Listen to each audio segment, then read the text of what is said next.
नमस्कार। आज मैं आपको गणगौर पूजने वाली लड़कियां जो सूरज रोटे का व्रत करती है उसकी कहानी सुनाने जा रही हूँ।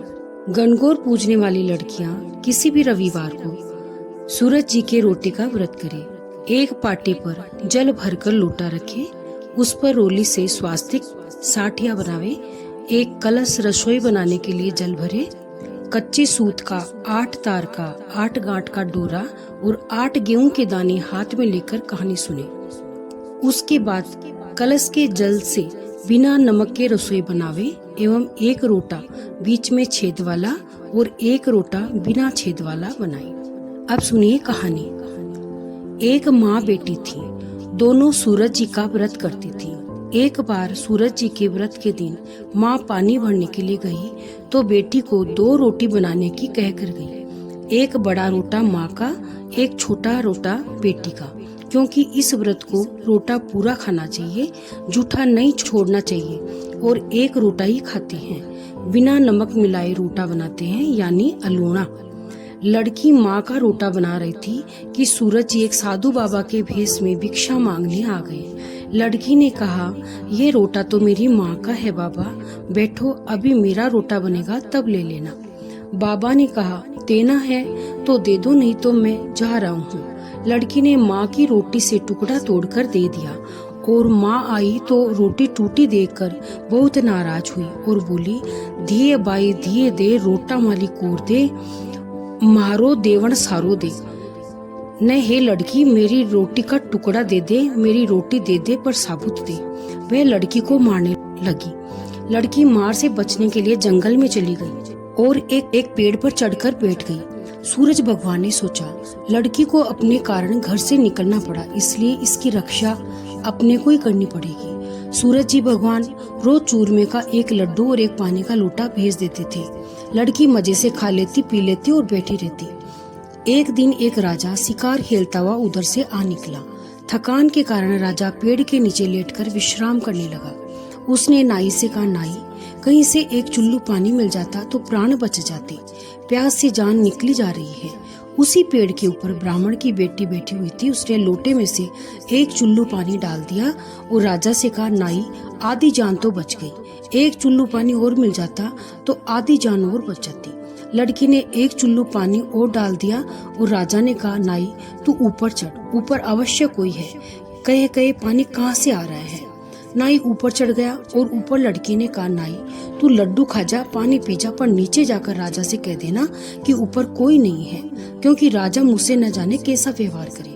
नाई भूख से बेहाल था। उसने झट से लड्डू खाया और पानी पिया और नीचे कह दिया कि ऊपर कोई नहीं है। राजा ने कहा, नाई, तू ऊपर गया तो कुमलाया सा था और ऊपर से आया तो तरोताजा दिख रहा है। नहाया हुआ और खाया हुआ मनुष्य छिपा नहीं रहता, मैं खुद ऊपर जाकर देखता हूँ। राजा ऊपर चढ़ गया तो क्या देखता है कि सुंदर सी लड़की बैठी हुई है। राजा उसे उतार लाया और अपने राज्य में लाकर उससे शादी कर ली। साल भर के अंदर ही उसके एक सुंदर सा लड़का हुआ। देरानी जेठानी अन्य स्त्रियां उसके पुत्र और उसकी रानी की सुंदरता को देखकर जलती थी। सूरज जी का व्रत आया। राजा के आते ही अन्य रानियों ने राजा को सिखाया, राजा जी, तुम रानी लाए हो तो जाटनी लाए हो, जाटो जैसा रोटा बनाया है, आप खाओगे तो आपका पेट दर्द होने लगेगा और रानी खाएगी तो कुंवर जी का पेट दर्द होगा। राजा की रानी ने ये सब सुन ली। उसने रोटी को कटोरे के नीचे छिपा दिया और मन ही मन सूरज भगवान से सहायता करने के लिए विनती करने लगी। राजा आया तो उसने पूछा, कटोरे के नीचे क्या है। राजा ने कटोरा उठाया तो उसके नीचे सोने का चक्कर मिला। राजा ने कहा, बोधी सी पियर वाली, ऐसी बीदड़ी भेजते हैं क्या। कुछ दिनों बाद की बात है। रानी खिड़की से बाहर की तरफ देख रही थी कि उसने देखा उसकी माँ छाजले बेच रही थी। बेटी ने यह सोचकर उसे बुला लिया कि माँ को सुख से रोटी मिल जाएगी और इतने नौकर चाकरों से वह भी पड़ी रहेगी, किसी को पता भी नहीं चलेगा उसकी माँ है। किंतु वह तो आते ही फिर वही बात उड़ाने लगी, दिए माई दिए दे, रोटा माली कोर दे, मारो दे पण सारो दे। रानी ने सोचा, इस तरह तो सबको मालूम हो जाएगा कि ये मेरी माँ है, तो देरानी चिठानी सब मेरी हंसी उड़ाएगी। उसने माँ को एक कोठे में बंद कर दिया और ताला लगा दिया। राजा के आते देरानी जिठानी ने कहा, राजा जी, रानी लाए हो या डाकन भूतनी लाए हो। आज एक औरत महल में घुसी थी पर बाहर नहीं निकली। रानी ने सुन लिया। सूरज भगवान से प्रार्थना करने लगी, हे भगवान, इस विपत्ति में से तो तुम ही बचाओ। राजा ने आते ही कोठे की चाबी मांगी। रानी ने दे दी। कोठा खोला तो उसमें सोने की मूर्ति मिली। राजा ने पूछा, ये मूर्ति कहाँ से आई? रानी ने कहा, मेरे बोदे से भाई ने बिदड़ी दी है। राजा ने कहा, भाई तेरा गरीब पीहर ऐसी कीमती चीजें भेंट देते हैं, हमें तो नहीं बुलाते, मुझे मेरा ससुराल देखना है। रानी ने फिर सूर्य भगवान से प्रार्थना की। सूर्य भगवान ने कहा, भाई मैं राजा को 1.25 पैर का ससुराल दिखा दूंगा, इसके बाद मुझे मेरी नगरी में उजाला करने जाना है। सूर्य भगवान भाई बनकर बुलाने आ गया। रानी ने मुश्किल से किसी प्रकार राजा को मनाया और सूर्य भगवान ने बहुत सा गहना कपड़ा देकर राजा और रानी को विदा कर दिया। आगे जाके राजा बोला, नाई मैं तो धोती और एक पांव की जूती भूल आया, जाकर ले आ। रानी ने कहा, ससुराल से इतना नया कपड़ा मिला है, उस पुरानी धोती को खो जाने दो। रानी डर रही थी कि माया नगरी समाप्त हो चुकी होगी, नाई अगर जाएगा तो भेद खुल जाएगा। पर राजा को रानी पर शंका थी, वह भेद का पता लगाना चाहता था। उसने नाई को भेज दिया। नाई ने देखा वहाँ तो बियावान जंगल था, चूरमा बाटी ने बनाया था, उसकी जगरे की राख उठ रही थी। दूर दूर तक न महल था, न बाग था, न बगीचे थे, न ही कोई मनुष्य। एक बड़ के पेड़ पर धोती सूख रही थी और एक पेड़ के नीचे जूती लेकर जो वो भागा तो राजा ने आकर सब बता दिया।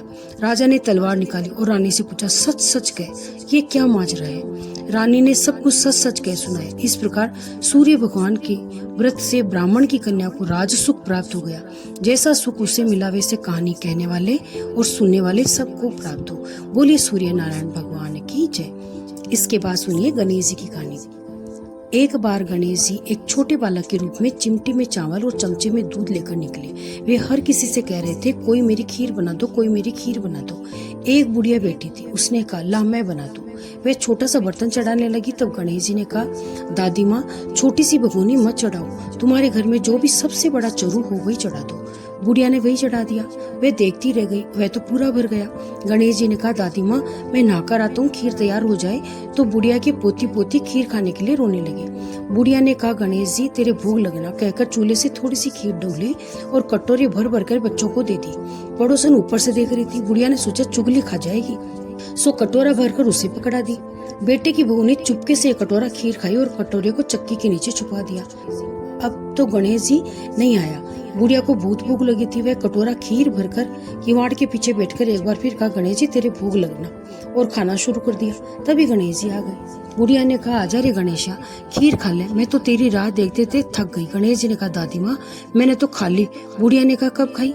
गणेश जी ने कहा, जब तेरे पोते ने खाई, जब तेरी पड़ोसन ने खाई, जब तेरी बहू ने खाई और जब तूने खाई तो पेट पूरा भर गया। बुढ़िया ने कहा, बेटा सारी बात तो सच है, पर बहू बेचारी तो ना मत ले, वह तो सुबह से काम में लग रही है, उसके खीर कब खाई?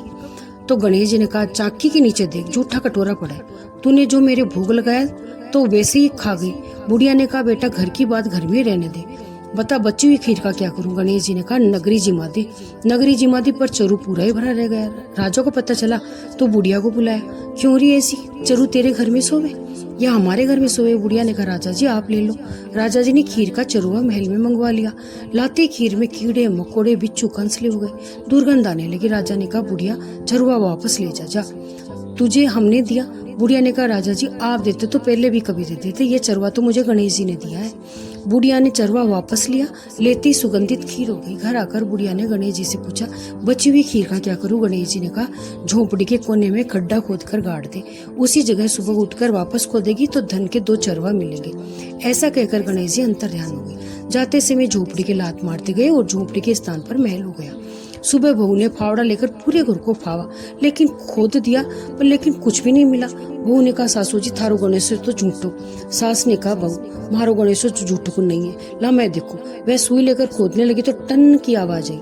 2 घड़े चरवे निकले और बहू ने कहा, सासू जी गणेश जी तो सांचो है। सास ने कहा, गणेश जी तो भावना को भूखे है। गणेश जी जैसा बुढ़िया को दिया वैसा सबको देना, कहने सुनने वाले और हुंकारा भरने वाले को। बोलिए गणेश जी महाराज की जय। अब आप सुनिए उद्यापन की विधि।